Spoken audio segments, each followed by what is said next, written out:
지금 맨날 똑같은 차만 나오고 있는 이런 현 상황에서 마세라티의 이 그란투리스모 같은 색깔이 강하고 매력적인 차가 나온다는 건 굉장히 환영할 만한 부분이에요.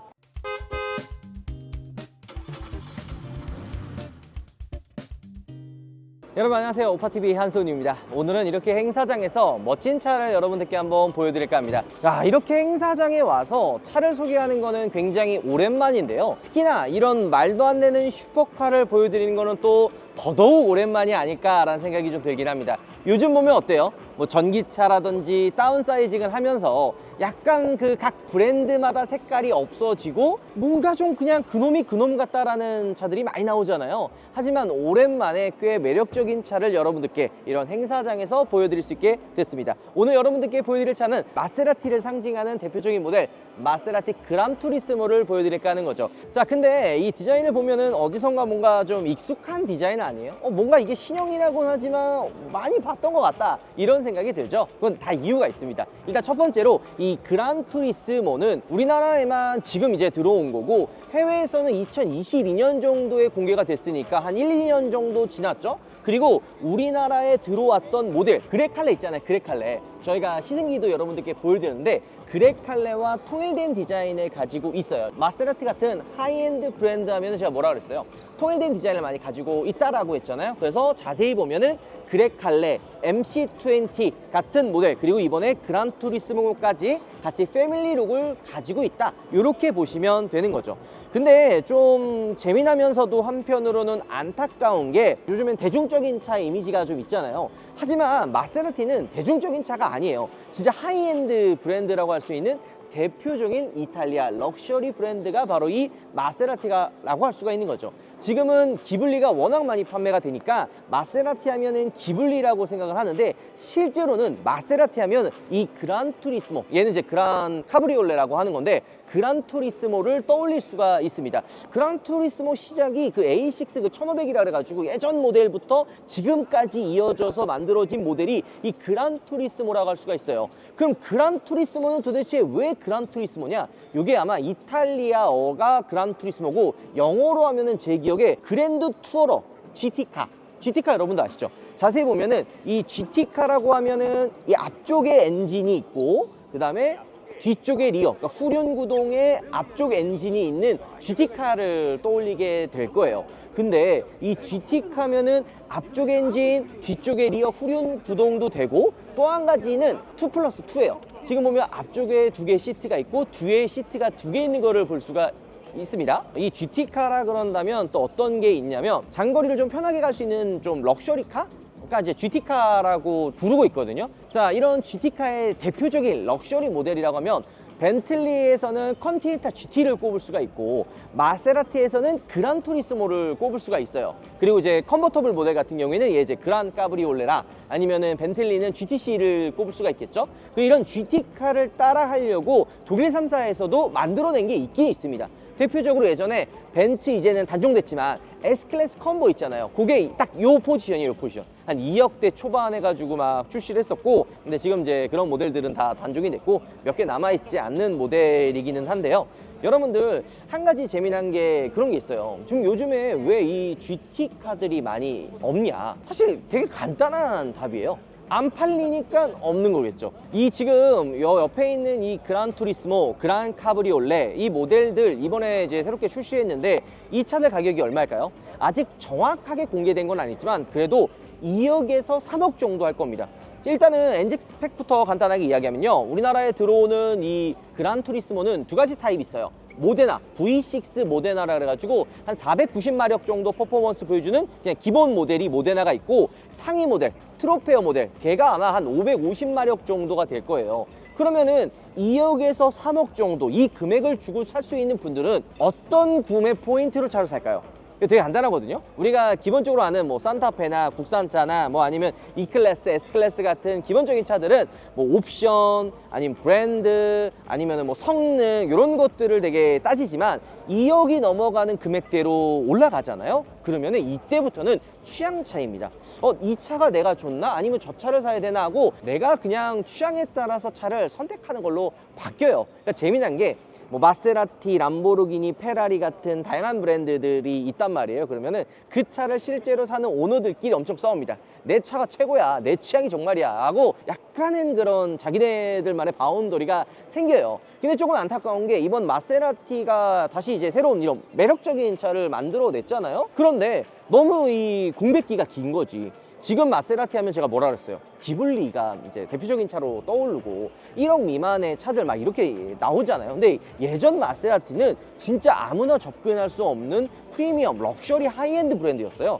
그러면 이 그란투리스모를 살 만한 분들이 이 돈을 지불하고 살 만한 그런 매력이 있어야 되거든요.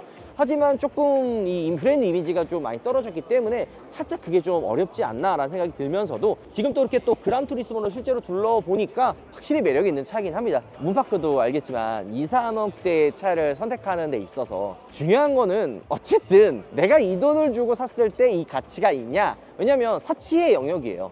뭐 아까도 얘기했듯이 V6 엔진 뭐 490마력 다 좋아, 트로페오 550마력 충분히 좋지. 하지만 내가 이 차를 사야 되는 만큼에 대한 가치를 분명히 줘야 된단 말이에요. 여러분들 2억대는요 최강자가 하나 있어요. 포르쉐 911. 걔가 거의 그냥 그 시장을 꽉 잡아먹고 나머지가 약간 좀 그 시장을 나눠먹고 있기는 한데, 워낙 2억 원, 3억 원대 하이엔드 차들의 파이가 크지가 않단 말이에요. 약간 어정쩡한 라인이야. 차라리 넘어가려면 위로 올라가든지 아니면 더 저렴한 모델로 가든지 약간은 지금 붕 떠 있어서 포르쉐 911이 꽉 잡고 있거든요. 근데 지금 이번에 그란투리스모가 출시를 하면서 다른 선택지가 들어가게 된 거죠. 게다가 포르쉐 911 같은 경우에는 이게 지금 GT카라 해가지고 2+2잖아요. 보면은 이렇게 공간이 굉장히 넓어요. 911은 뒤에 사람이 타서 약간 이동하기가 쉽지가 않거든요. 물론 탈 수에 있는데 막 그렇게 여유로운 상황은 아니에요. 하지만 이 마세라티 그란투리스모 같은 경우에는 실제로 뒤에 사람이 탑승을 할 수가 있습니다. 대표적으로 얘랑 경쟁하는 게 뭐 911도 있지만 SL과도 또 경쟁을 해요.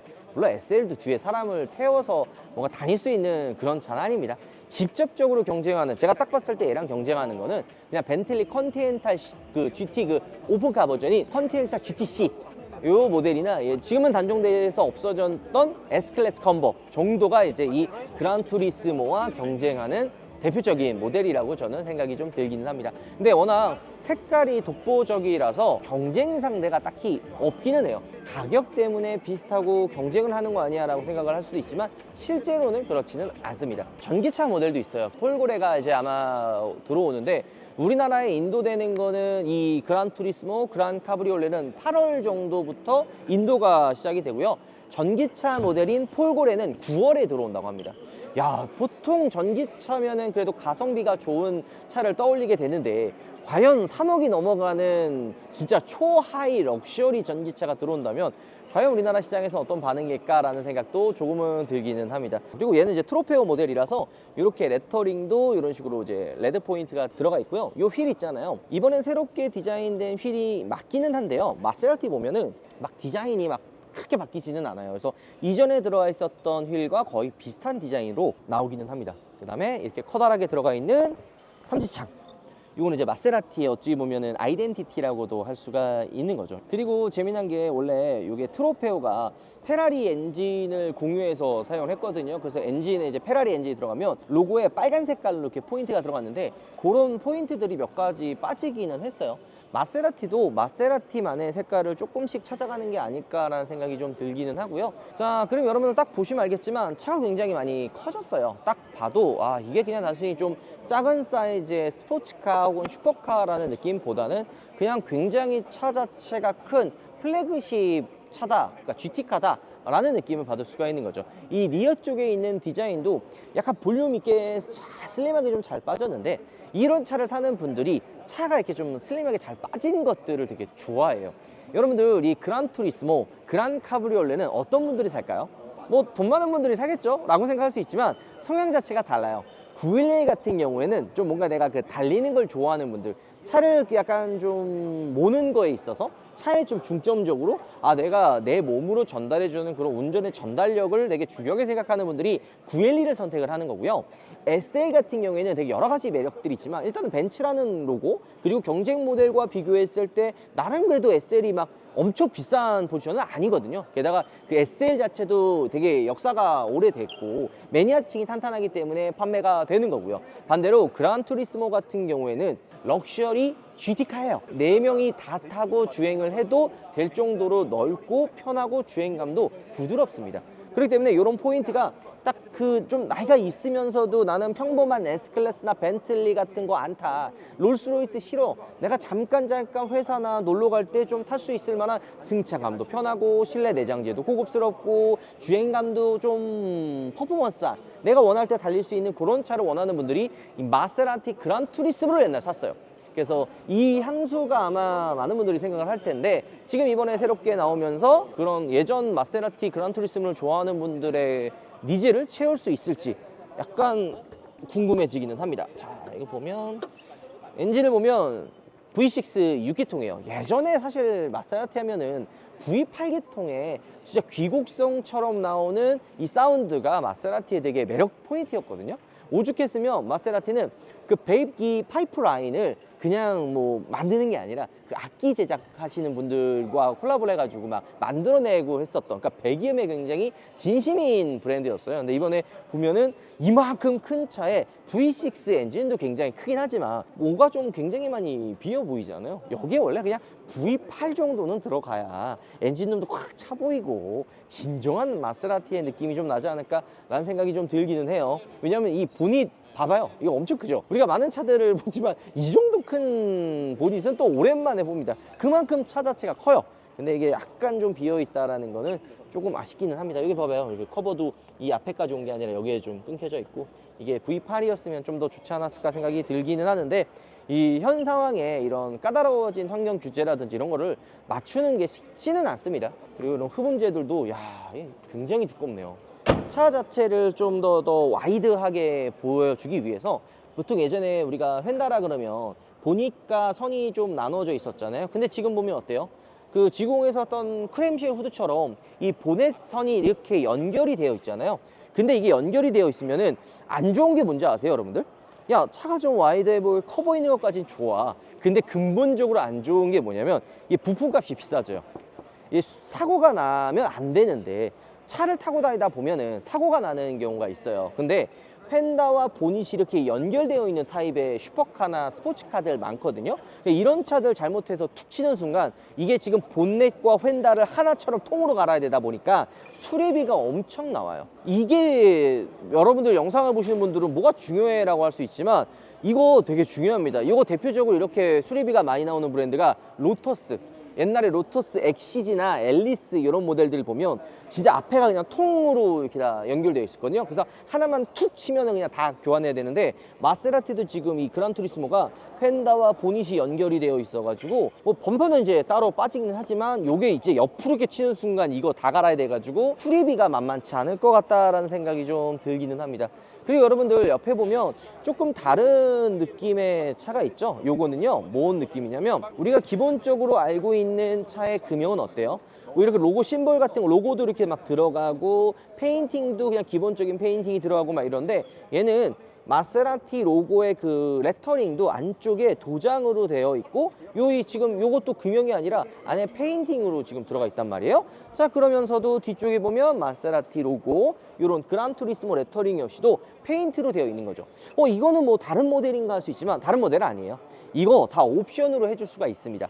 마세라티도 진짜 스페셜 옵션이라 해가지고 내가 원하는 컬러, 그 다음에 이런, 나는 로고가 금형으로 되어 있는 게 아니라 이런 페인팅으로 좀 해줘 라고 하면 실제로 페인팅으로 해주고요. 내가 더 나아가서 진짜 나만의 차를 원한다 그러면 내가 원하는 컬러, 내가 원하는 가죽 그 가문의 문양, 뭐 이거 보면은 여기 지금 마세라티라고 이렇게 써 있죠. 이런 로고들도 내가 원하는 문양으로 다 새겨주거나 맞춰줄 수가 있습니다. 그리고 컬러가 굉장히 심상치 않잖아요. 지금 여기 있는 이 차도 이런 좀 튀는 컬러를 그냥 퍼포먼스 보여주기 위해서 랩핑을 한 게 아니라 실제 도장이 들어가 있는 차예요. 실제 도장, 요런 컬러를 선택할 수가 있고요. 그래서 보면은 이 면도 지금 노란색만 있는 게 아니라 여기는 좀 더 옅은 노란색, 진한 노란색, 좀 더 진한 노란색처럼 컬러들이 다 달라요. 되게 다양한 컬러를 선택할 수가 있게끔 만들어 놓은 거죠. 그리고 이런 레터링들도 다 가능하고요. 극단적인 예로 옆에 있는 이 그란 카브리올레도 영 햇빛이 없는 그냥 어두운 곳에서 봤을 때는 파란색이에요. 약간은 남색? 이런 느낌인데 지금 이런 스포트라이트를 받고 햇빛 아래 있으면 이 안쪽에 펄이 금색으로 들어갑니다. 그러니까 이게 그냥 한 면에만 도장을 하는 게 아니라 몇 겹을 해요. 바깥에서는 이런 약간 골드빛 날게, 안에는 파랑 색깔, 그리고 여기 햇빛에 비치는 각도에 따라서 또 느껴지는 컬러가 다 다르거든요. 그러니까 슈퍼카들 보면 이 컬러 옵션들이 굉장히 비싸요. 싸게는 뭐 몇백만 원부터 비싸면은 뭐 수천만 원이 넘어가거든요. 그런 이유가 그냥 뭐 풍의를 취하려고 이게 아니라 도장 그 도포 자체도 굉장히 비싼 거 사용하고요. 한 겹만 하는 게 아니라 여러 겹을 도장을 올려서 되게 다양한 컬러, 그리고 이 도장도 두껍게 하는 경우가 굉장히 많은 거죠. 근데 요거는 모델마다 달라요. 어떤 모델은 이 도장을 많이 입혀서 무게 나가는 걸 또 줄이기 위해서 얇게 하는 브랜드들도 있고, 대표적인 게 람보르기니, 그리고 도장을 좀 이렇게 굳게 짙게 해가지고 좀 두툼하게 하는 컬러감을 좀 올리는 브랜드가 페라리랑 마세라티거든요. 그래서 이런 도장면의 강도도 굉장히 센 편이에요. 그리고 컬러가 보여지는 느낌도 사뭇 다른 부분들도 많은 거죠.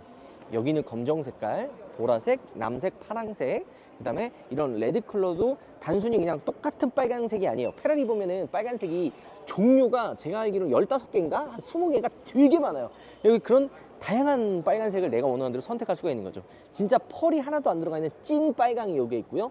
아니면 좀 더 펄감이 있는 빨강은 이렇게 앞으로 보면 이런 식으로 조금 더 펄감이 있는 빨간색. 제가 워낙 이런 슈퍼카들을 좋아하다 보니까 이런 컬러들, 그러니까 우리나라는 대부분 차가 흰색, 검정, 은색 막 이렇게 선택을 하잖아요. 근데 이런 개성 있고 존재감을 보여주는 차들은 화려한 컬러를 많이 선택을 합니다. 자, 그리고 2열 쪽에 딱 보면은 결국 이런 걸 궁금해 하실 거 아니에요. 딱 탔을 때 과연 2열에 공간이 있냐 없냐. 딱 타서 보면 움직이는 것도 전 자동이에요. 시트를 이렇게 딱 젖혔을 때 이 시트가 앞으로 가는 것도 딱 보면은 공간이 그렇게 좁지는 않습니다. 제가 이 마세라티 그란 카브리올레를 처음 본 게 예전에 그 20살 때 그 경포대 해변에서 요거 이제 4명 이게 타고 오픈하고 가는 걸 한번 본 적이 있어요. 그때 진짜 멋있더라. 이런 스피커도 알루미늄 소재로 되어 있고 이 컵홀더 부분도 다 카본으로 되어 있는 거를 볼 수가 있는 거죠. 자, 운전석에 한번 가보도록 할까요? 제가 이런 투도어 스포츠카나 슈퍼카들 리뷰할 때마다 현실적인 얘기를 좀 많이 하거든요. 이 차를 살 때 어떤 거를 조심해야 되는지. 지금 보면 문이 어때요? 굉장히 길죠? 이거 영상에서나 뭐 혹은 사진에서 봤을 때는 아 멋있다, 라인 잘 빠졌다 이렇게 생각할 수 있지만 문이 이렇게 길다라 그러면 타고 내리기가 쉽지가 않습니다. 아니 차가 낮아가지고 시트 포션이 낮아서 타고 내리기 힘든 거는 이해를 하는데 문이 긴 거는 왜 타고 내리는 게 힘들어? 이렇게 생각할 수가 있잖아요. 그거는 몇 번 이거 타고 나가면 아 우파가 그래서 이렇게 타고 내리기가 힘들구나 라고 이야기를 했던 걸 공감을 할 텐데요. 자, 여러분들 문이 길면 우리나라 차선은 어때요? 주차선은 어때요? 넓은 것도 있지만 대부분 좀 협소하잖아요. 그럼 타고 내렸을 때 이 커다란 문이 과연 잘 열릴까요? 열렸을 때 이 끝에 선이 차가 뭐 기둥에 부딪힐 수도 있고 옆에 주차되어 있는 차를 박을 수도 있고 이런 것들이 막 단점이란 말이에요. 그래서 극단적인 예로 이런 마세라티 말고 뭐 람보르기니 같은 경우에는 문이 이렇게 위로 열리잖아요. 그럼 타고 내리기가 좀 쉬워요. 물론 걔도 단점이 있긴 합니다. 옆에 기둥이 있으면 이 문 열릴 때 그 기둥을 이렇게 치고 올라가 가지고 도장이 까지는 경우가 있기는 있으나 문이 옆으로 열리는 이런 방식은 공간을 너무 많이 차지하고 이게 문이 굉장히 무거워요. 그래서 내가 딱 타고 내렸을 때 이런 식으로 딱 타고 내렸을 때 아무 생각 없이 아 내려야지 이러면 이게 바로 저 끝까지 가가지고 옆에 있는 차를 친다든지 혹은 내가 이 문 기둥에 이 끝이 박아서 까지거나 좀 흠집 나는 경우가 조금 있기는 합니다. 자, 어쨌든 이런 것들은 이 마세라티 그란 카브리올레를 이제 살 수 있는 분들을 위해서 작게 드리는 그냥 꿀팁이고요. 소재나 이런 것들은 최고급 소재들만 사용을 했어요. 이런 이탈리아 이제 가죽들도 마찬가지고 지금 다 알루미늄 소재나 카본으로 되어 있고요. 딱 봤을 때 와, 굉장히 고급스럽다 이런 느낌을 받을 수가 있는 거죠. 그런 느낌을 받을 수밖에 없는 게 애초에 이 금액대의 차는요 사치 영역이에요. 이거는 합리적인 소비를 하는 게 아니라 머리로 사는 게 아니라 가슴으로 사는 차다 보니까 가슴을 울릴 수 있을 만한 요소들을 굉장히 많이 집어넣게 되는 거죠. 뭐 예를 들어서 이런 가죽, 카본 소재 요 시계들도 그냥 단순히 옛날에 근데 이제 진짜 실제 시계가 들어왔는데 지금은 이제 아날로그 시계가 빠지고 디지털 시계가 들어가긴 하네요. 이런 게 이제 시대가 바뀌었다라고 하는 부분이긴 한데요. 그 다음에 엔진 스타트하는 것도 이쪽에 스티어링 휠에 달려있죠. 이 실내 디자인은 우리가 이전에 봤었던 뭐 그레칼레라든지 MC20랑 좀 비슷한 부분들도 분명히 있기는 한데요. 저는 개인적으로 이렇게 좀 세련된 요즘 스타일에 맞게 된 실내를 좋아하기는 합니다. 왜냐면 깔끔하잖아요. 예전 마세라티 같은 경우에는 워낙 좀 올드한 느낌이 좀 있어서 사실 이런 부분들은 좀 아쉬웠는데 지금 실내 같은 경우에는 좀 깔끔하기는 합니다. 물론 제가 아직 이 차를 타본 건 아니라서 정확하게 이 차의 주행감이라든지 이런 것들을 평가할 수는 없지만 그냥 타보지 않아도 아, 이 차는 어느 정도의 주행감을 혹은 주행 느낌을 표방하고 있구나, 이런 것들이 느껴지는데요. 애초에 이 차는요, 막 하드코어한 주행, 막 딱딱한 승차감을 포인트로 나온 차는 아닙니다. 부드러운 승차감과 편하게 탈 수 있는 럭셔리카, GT카잖아요. 장거리를 타는데 스포츠카를 타고 다니면 어때요? 힘들죠? 딱딱하죠? 못 타고 다닌단 말이에요? 하지만 마세라티는 타고 다닐 수 있습니다. GT카이기 때문에 가능한 거죠. 그랜드 투어러 얘 타고 전국 어디든 갈 수가 있습니다. 극단적인 예로 우리나라는 얘 타고 부산 가도 막 그렇게 힘들거나 뭐 허리가 아프거나 하지는 않아요. 유럽에서는 뭐 이탈리아, 뭐 프랑스, 독일, 스위스 다 연결이 되어 있잖아요. 그 유럽에서 제가 기억나는 게 출장한 적이 있는데 이 그란투리스모 전세대 거를 타면서 그 프랑스에서 독일로 오신 분이 있더라고요. 그래서 제가 여쭤봤어요. 그 행사 참석한 분이었거든요. 그래서 아니 그란투리스모를 타고 여기까지 왔는데 힘들지 않았냐, 허리 아프지 않았냐 이랬는데 오히려 장거리 주행할 때 이 GT카 성향이 되게 빛을 발합니다. 부드러운 승차감이 약간 하드한 주행을 할 때는 살짝 좀 아쉬울 수는 있으나 그란투리스모 성향 자체가 부드럽고 편하기 때문에 일상생활, 진짜 말 그대로 데일리카로 탈 수가 있는 게 가장 큰 장점이라고 생각이 드는 거죠. 그러면서도 뒤에 나오는 매력적인 사운드가 이 그란투리스모의 구매 포인트를 한결 더 올려주는 거다. 그리고 이런 이탈리아 로고. 전 이번에 그란투리스모가 새롭게 출시를 하면서 좀 기대하는 것 중에 하나가 마세라티가 이제 이런 얘기를 했어요. 기블리나 이런 것처럼 브랜드 이미지를 깎는 차를 만들어내지는 않을 거다. 다시 하이엔드 브랜드처럼 뭐 MC20 사실 되게 굉장히 멋있거든요. 거링도도 그렇고 디자인 나쁘지 않고, 그 다음에 이 그란투리스모를 시작으로 하이엔드로 다시 복귀할 거다라고 하는데 지금 당장은 힘들겠죠. 기존에 이제 이미지가 아마 안 좋았고 지금처럼 경기가 안 좋은 때는 이런 고가차들 많이 안 팔리니까 힘들 수도 있지만 오히려 선택지가 더 많아졌다는 생각이 듭니다. 제가 앞에서 오프닝 때 얘기했던 것처럼 지금 맨날 똑같은 차만 나오고 있는 이런 현 상황에서 마세라티의 이 그란투리스모 같은 색깔이 강하고 매력적인 차가 나온다는 건 굉장히 환영할 만한 부분이에요. 자, 이런 뭐 손이 닿는 부분들도 그렇고, 이거 무선 충전 패드인가 보다. 그리고 C타입과 USB 타입도 있고요. 시거잭 이런 것들도 좀 차이가 있긴 합니다. 그리고 이게 수납 공간이 이 안쪽에 있기는 한데요. 여러분들 솔직한 얘기로 이거 그 있으나 마나한 경우가 되게 많아요. 극단적인 예로 제가 핸드폰 안 들어가죠. 지갑 어느 정도 크면 이 폭이 좁아서 안 됩니다. 그 다음에 여기 보면 이거 수납 공간 있네. 핸드폰 하나 정도 들어가고, 약간 공간에 대한 막 여유를 생각을 하면은 그렇게 보시면 안 돼요. 공간은 되게 협소한 편이긴 해요. 근데 그거는 얘뿐만이 아니라 모든 대부분 하이엔드 브랜드와 스포츠카들이 비슷한 부분이죠. 극단적인 예로 센터 콘솔 보통 굉장히 깊고 크잖아요. 근데 이 센터 콘솔도 보면은 이거 무선 충전 패드가 아닌가? 이게 안 들어가네요. 뭐 공간이 그렇게 넓지는 않습니다. 그래서 이것도 아마 이렇게 예전과 다른 게 보이시죠? 이게 지금 요즘 이게 마세라티에서 이게 나오나라는 생각이 들었는데, 보통 이런 글로벌 박스 열 때 이게 버튼 눌러가지고 열거나 하는데 전동입니다. 터치를 통해서 글로벌 박스가 열려요. 그 다음에 송풍구나 열선 통풍 시트도 이렇게 터치 패널을 통해서 조절할 수 있게끔 만들어 놓은 거죠. 한 가지 차이점이 있다면 일단은 이 디스플레이, 송풍구 디스플레이가 살짝 밑으로 눕혀졌어요. 그거는 이 디스플레이를 조작을 할 때 이게 지금 중간에 있는 센터 디스플레이처럼 너무 세워져 있으면 조작하는 게 쉽지가 않아요. 왜냐면은 뭐 햇빛에 비치는 경우도 있고 너무 이렇게 서 있으면은 누를 때 잘 안 눌리고 이런 것들도 있는데, 살짝 사선으로 이렇게 눕혀져 있어서 작동하는 것도 가장 많이 사용하는 게 어쨌든 공조기 버튼일 거 아니에요. 통풍 시트, 열선 시트 같은. 근데 이런 것들을 사용할 수 있게끔 좀 편하게 되어 있고요. 드라이브도 재밌습니다. 여러분들 지금 드라이브 기어 어디 있어요? 야, 이거 원래 드라이브 기어 여기 있어야 되는 거 아니야? 마세라티는 망치로 되어 있는 거 아니야? 할 수 있는데 없습니다. 아니면은 람보르기니처럼 뭔가 위쪽에 달려 있나? 할 수 있는데 위에도 없어요. 파킹, 후진, 중립, 드라이브 여기 있어요. 근데 이게 어찌 보면 받아들이는 사람들에 따라서는 뭐 공간이 넓어졌으니까 좋겠다 할 수 있지만 공간이 넓어진 건 아니잖아요. 뭐 아니면 디자인이 깔끔해졌고 작동하는 게 편하다 라고 할 수 있겠죠. 근데 또 한 가지는 사용하는 거는 편해졌을 수 있어요. 뭐 어차피 이 드라이브나 후진 이런 것들을 막 엄청 많이 사용하는 건 아니니까. 근데 이 터치나 이런 버튼으로 이제 기어가 바뀌면은 적응하는 데 조금 시간이 걸려요.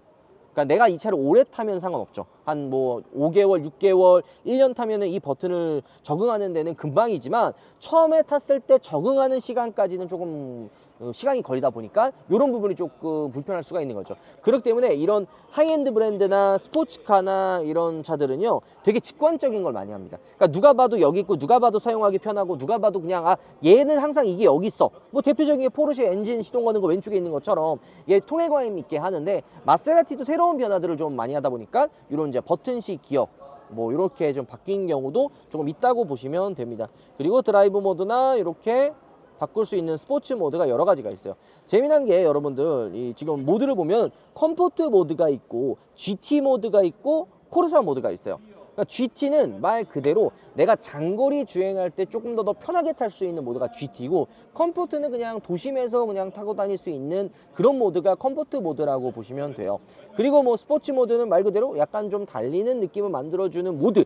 그러니까 약간 배기음도 울리고 펀치력도 좋고 요게 이제 스포츠 모드고 코르사 모드는 얘가 GT카임에도 불구하고 내가 하드코어한 주행을 또 원할 때가 있을 거 아니에요. 그때 코르사 모드를 두게 되면 되게 드라마틱한 주행이 또 가능하게 만들어집니다. 아 근데 참 설명할 게 많아요. 오랜만에 이런 슈퍼카를 여러분들께 보여드리다 보니까 얘기하고 싶은 부분들이 굉장히 많아요. 예전에 내비도 사실 되게 안 좋았는데 요즘에 수입차에 들어가는 내비들도 굉장히 많이 좋아지고 호환성까지 좋아졌어요. 그리고 얘는 GT카고 편하게 타야 되는 차다 보니까 이 목 뒤에 뭐 있어요 이거? 에어스카프 있죠. 요거는 이제 내가 오픈을 하면 이 목 뒤로 따뜻한 바람을 딱 쏴줘가지고 추위를 덜 타게 하는 그런 거거든요. 여러분들도 밖에 추울 때 뭐 옷을 이렇게 이제 두껍게 껴입는 것도 따뜻하지만 목만 감싸도 추위를 덜 타요. 이 목이랑 머리 쪽에서 나가는 열이 많단 말이에요. 그래서 목에 이제 따뜻하게 하면은 추위를 덜 타는데 오픈카를 살 때 이런 얘기를 진짜 많이 해요. 야 이거 오픈하면은 춥고 덥고 하는데 타고 다닐 수 있겠어 하거든요. 물론 더위는 답이 없습니다. 해가 이렇게 쨍하게 내리비치면 그건 답이 없는 상황이에요. 근데 추운 겨울은 오픈하기 되게 편합니다. 오히려 여름이나 더운 날보다 추운 날에 열면 되게 감성이 있어요.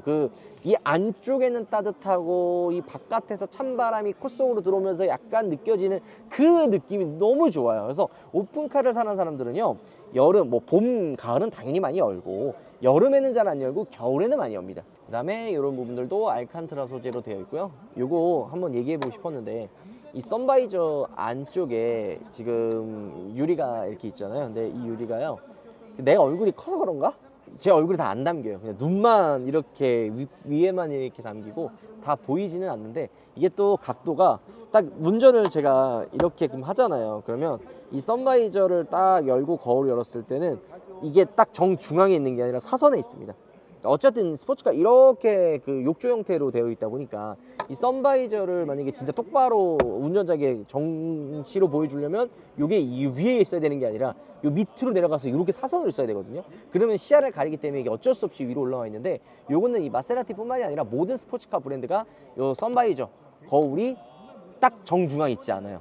이거는 그냥 별 뭐 중요한 타입은 아니니까 그냥 말씀을 드린 거고, 여기 보면은 이런 진짜 예전에면은 볼 수 없을 만한 정보들을 이 디스플레이 안에서 다 보여줍니다. 내 지금 속도가 어느 정도인지, 그리고 내가 지금 얼마 정도 연비가 나왔는지 이런 것들도 여기서 보여주고, 내 지금 구동으로 이 차의 주행에 어디에 토크가 더 몰려 있는지도 다 계기판을 통해서 알 수가 있습니다. 그리고 요거는 이제 그거예요. AS 센터에 언제 들어가야 되는지, 주행거리 얼마나 되는지 이런 것들을 알려줄 수 있는 기능인데, 예전에는 마세라티나 이런 브랜드들이 이런 편의 기능들이 그렇게 많지는 않았어요. 말 그대로 달리기 위해서만 존재하는 차였는데 이런 편의 기능들도 정말 많아졌고요. 이 디스플레이 안을 통해서 모든 버튼들이 다 지금 들어가 있다 보니까 보면은 이거 작동이 느리거나 혹은 좀 사용했을 때 좀 버벅거리면 좀 불편하거든요. 하지만 지금 보면 어때요? 굉장히 속도도 빠르고요. 한글화가 다 되어 있습니다. 이런 거 보면은 진짜 이 차는 뭐 돈 많은 분들이 타고 다녔을 땐 편하게 탈 수 있는 럭셔리 차라는 것들도 어느 정도 느껴지네요. 그리고 문을 여는 버튼은 이렇게 손잡이를 당기는 레버가 아니라 여기 이제 버튼 있죠? 이 버튼을 누르면 이런 식으로 문이 열립니다. 자, 오늘 오랜만에 진짜 행사장에 와서 마세라티의 진짜 매력적인 모델 그란투리스모와 그란투리스모 카브리올레, 그란 카브리올레를 둘러봤습니다. 다 너무 똑같아지고 각 브랜드마다 색깔이 없어지고 있는 이 상황에서 마세라티 코리아가 드디어 이제 출범을 했거든요. 마세라티 코리아가 들어와서 예전과 다르게 진짜 말도 안 되는 진짜 브랜드 이미지를 해치는 행동을 하지 않겠다라고 선언을 했고, 그란투리스모와 그란 카브리올레, 그리고 올 9월에 출시하는 폴고레처럼 매력적인 차들을 많이 출시해서 마세라티의 하이엔드 브랜드 이미지를 다시 구출하겠다라고 이야기를 했으니까 그 어떻게 바뀔지 많이 기대가 되고요. 나 추후에 이 차가 나오게 된다면 시승을 통해서 이 차의 매력, 이제 GT카, 뭐 GT카 자꾸 얘기했는데 GT카 매력 뭐야 생각할 수 있잖아요. 직접 타보면서 어떤 매력이 있는지 여러분들께 알려드리도록 하겠습니다. 오랜만에 제가 좋아하는 이런 스포츠카나 슈퍼카를 타서 굉장히 기분이 좋네요. 일단 오늘 영상 마무리하도록 하고요. 빨리 하루빨리 타보고 싶기는 하네요. 들어보겠습니다.